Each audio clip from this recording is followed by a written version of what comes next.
I promised you I was going to stop smoking, right? Yes. And I think I'm going to, since the weight loss is doing so well. And this is what my plan is. I am going to limit myself to 4 cigarettes a day. Okay. 1 first thing in the morning. Okay. 1 after every meal, or maybe 5. 1 first thing in the morning, 1 after every meal, and well, you know. Anyway, I'll give you the pack. Okay. You give me my ration in the morning, and I promise not to go out and buy any more during the course of the day. How's that? Deal? Deal. Baby, I am proud of you. Well, thank you, baby. I owe you a lobster dinner. Well, What you think? I think maybe I would like to have a ruby ring. Ah, okay. You got it. That's Since a done deal. you bought me the biggest diamond I've ever seen. How Or about better yet, let's hold off on that. And what? Janine's. Okay. For my lobster dinner? All right, that's good. Well now. Yeah. Janine's. They make the most incredible lobster dinner. You know, the one with the deviled crabs? Tastes so good it make you want to kiss your mama. Yeah, let's go to Mommy's favorite restaurant. I think you need to be doing reading, writing, and arithmetic over there. Yeah, this is between me and your mama. Daddy, Amon is fighting me. Lord have mercy. Please, stop touching, please. Anyway. Done deal, baby. You've earned it. And you know what? We're about to settle on a Walker case. Okay. And when we do, guess what? I am going to buy you the biggest diamond that you have ever seen. Okay, I know we were going to get around to that. Oh, you already done that. How about getting me my birthstone? The ruby, the one I've been telling you about with the big old ruby with the itty bitty rubies all around the middle? Okay, Queen Elizabeth, all right. Well, you did it. Well, say no more. You got it. And you know what else, baby? It is so hard to believe how good God has been to us. My law firm has been up and running for 3 years, and we're on the verge of a really big payday. I don't know why God has been so good to us. Well, honey, Proverbs 28:20 says that a faithful man will be truly blessed. And he rewards faithfulness, honey. You've been faithful to God. You've been faithful to the church. But most importantly, honey, you've been faithful to me. I love you. The girls adore you. Honey, you had a dream and you made it happen. What's the matter? Oh, everything's okay. It's okay.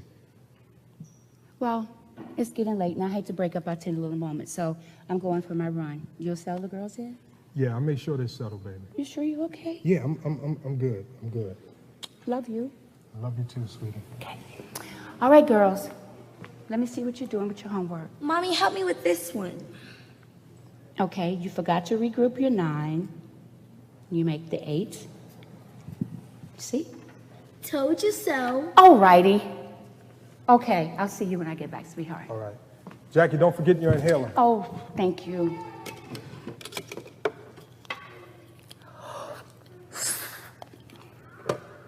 I'll see you when I get back, sweetie. Okay. Bye, Mommy. Bye, Mommy.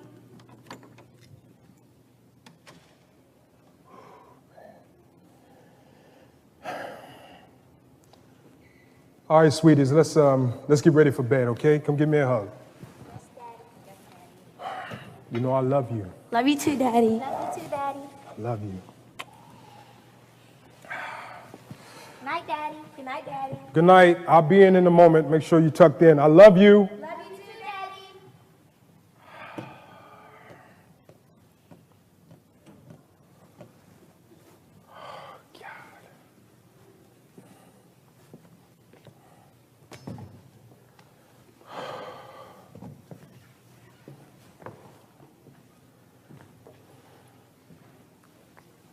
Lord, how do you even stand the sight of me?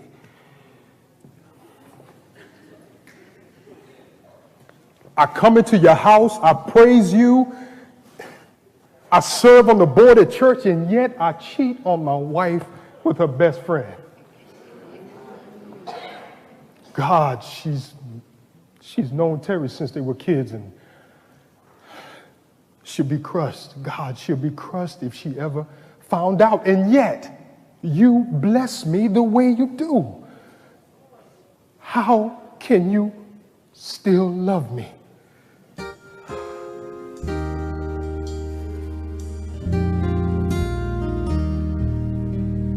Lord, I come into your presence, knowing I've sinned, knowing that I broke your word again and again.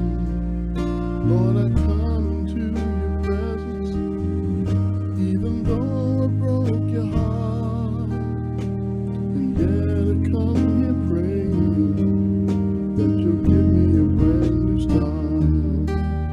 Lord, I know that I have hurt you, and I know that I've done wrong, and sometimes I don't feel worthy, Lord, to even sing your songs. But I know there's nowhere else to go if I want to be set free. So I cry, Lord Jesus, help me.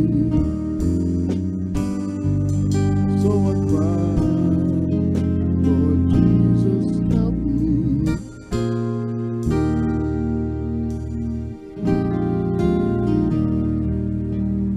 Lord, I come into your presence, ashamed of how I live, and yet I come here praying that you'll once again forgive. Oh my God, the way I live my life, the things that you must see, it's a wonder you don't blot my name and turn away from me. And I know that when I break your word, I only cause you pain, and sometimes I don't feel worthy. Got to do right. I've got to end this. Lord, help me end this.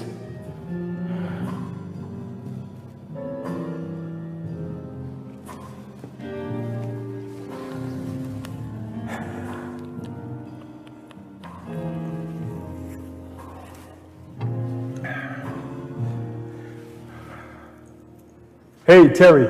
Yeah, it's me. Listen, we need to go someplace private. No. Because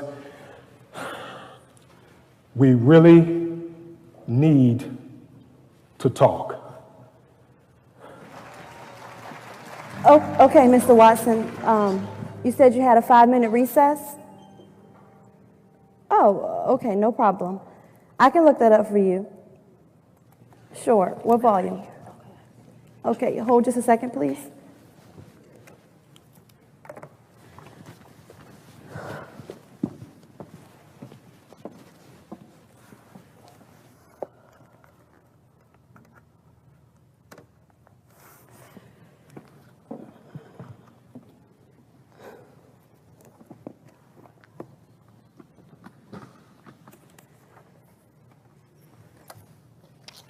Mr. Watson? Yes, I have it. It says the assault and battery one. Okay. Imposition of 15-year sentence for assault was not excessive, where assault charge arose from defendant striking a victim across face with gun. Okay. All right, no problem. Good luck.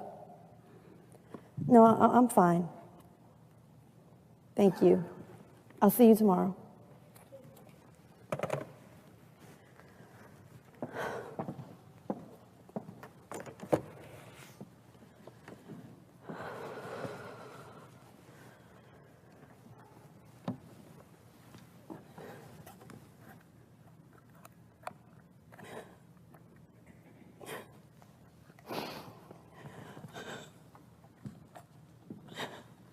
Good morning, Ms. Ellis.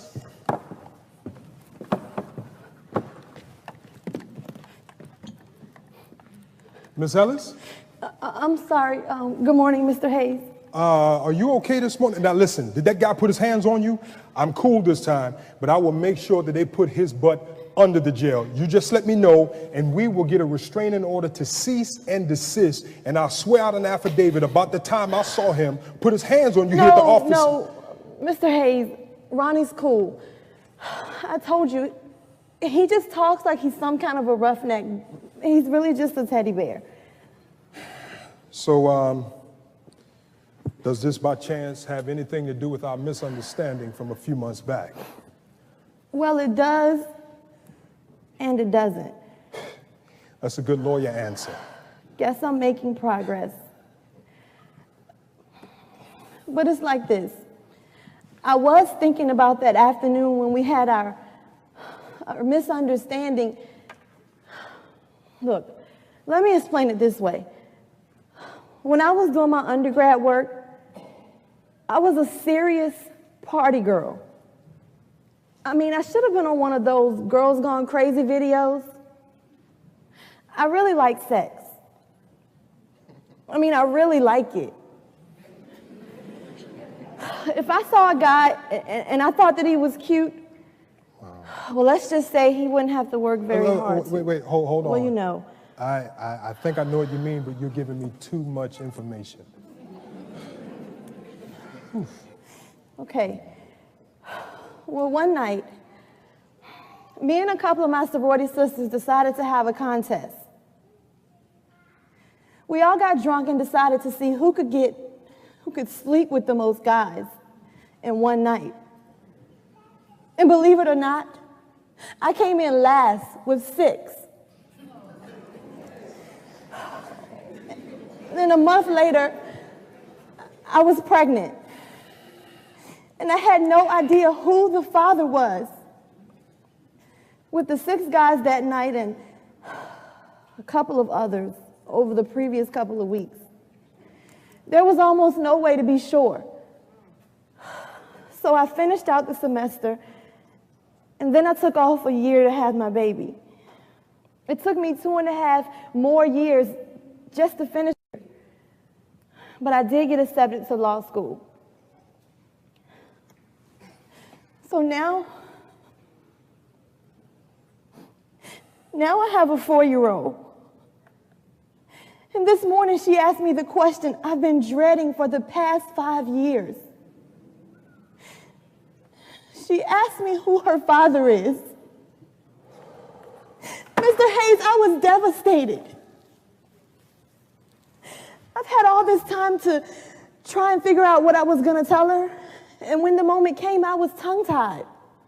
All I could do was just rush her out the door to school and tell her we'd talk about it later. But I still have no idea what I'm going to tell her.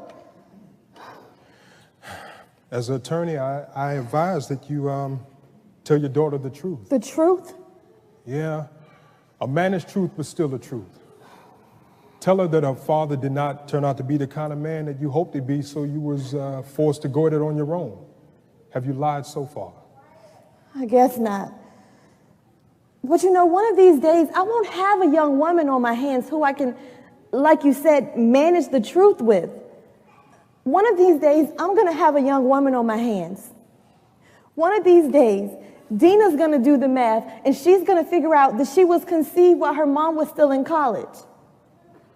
Which means that her mom was a teenage slut who can't even tell her who her father is.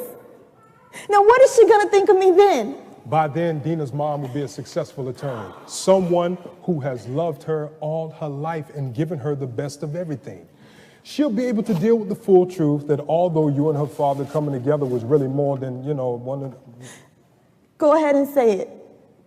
Go ahead. Nothing more than a booty call, right? A drunken one-night stand. Listen. Miss Ellis, don't be so hard on yourself. Okay, so you and her father did not come together under the best of circumstances. But you know what? God wanted her to be born. You loved her too much to abort her out of existence. She'll be able to deal with that. Trust the old guy. But what if she can't? What if she can't? I don't know what I'd do if Dina rejected me. You know what else? I thought that getting pregnant and having a child would have changed me, made me more mature or more responsible. But all it did was slow me down. When I do get a chance to get out for the weekend, I still end up in some hotel with some guy I barely know. And here's the part that's really hard.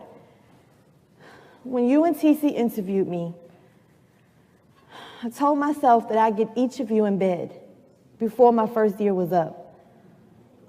So when you started talking to me about running off for the weekend... Hey, please, don't say no more. No, Steve, I need to say this. You need to know what kind of person you hired.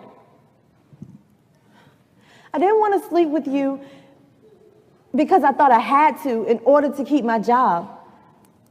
No, I just saw two fine, successful black men who happened to be lawyers, and I said to myself, I ought to get some of that. That's why I was crying, Steve. This morning, when you came in, I asked myself, what kind of person am I? And I didn't like the answer. I look at you and TC, and I see the kind of person I wish I were. I wish I had a good marriage like you and Jackie. I wish I had someone who really, really loved me. I wish I could have a relationship with God like you and TC.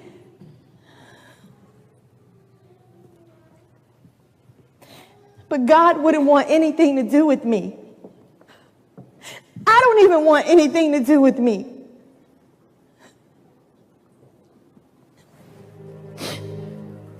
I'm nothing but a slut.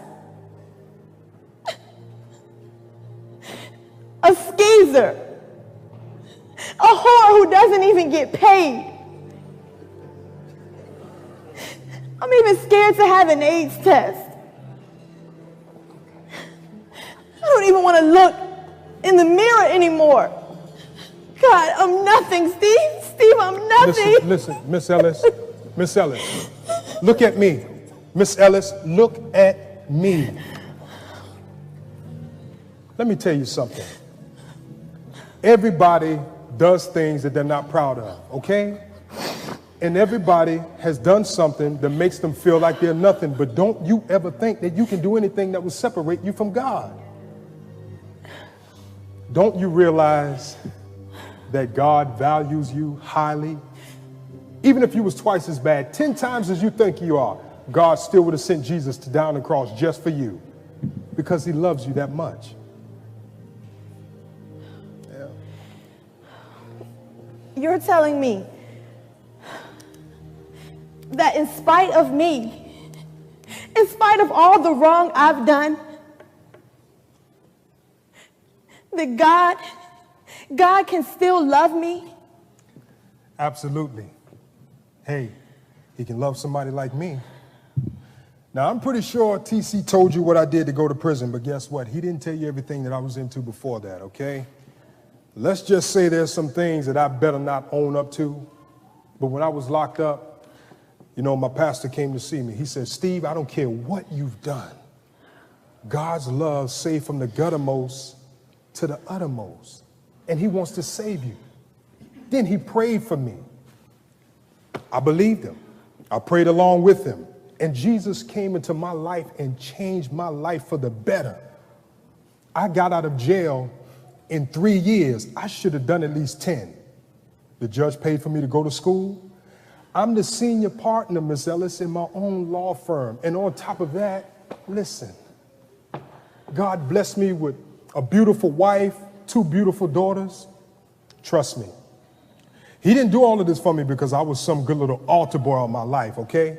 God's love looks beyond our past and even the wrong that we doing now in the present.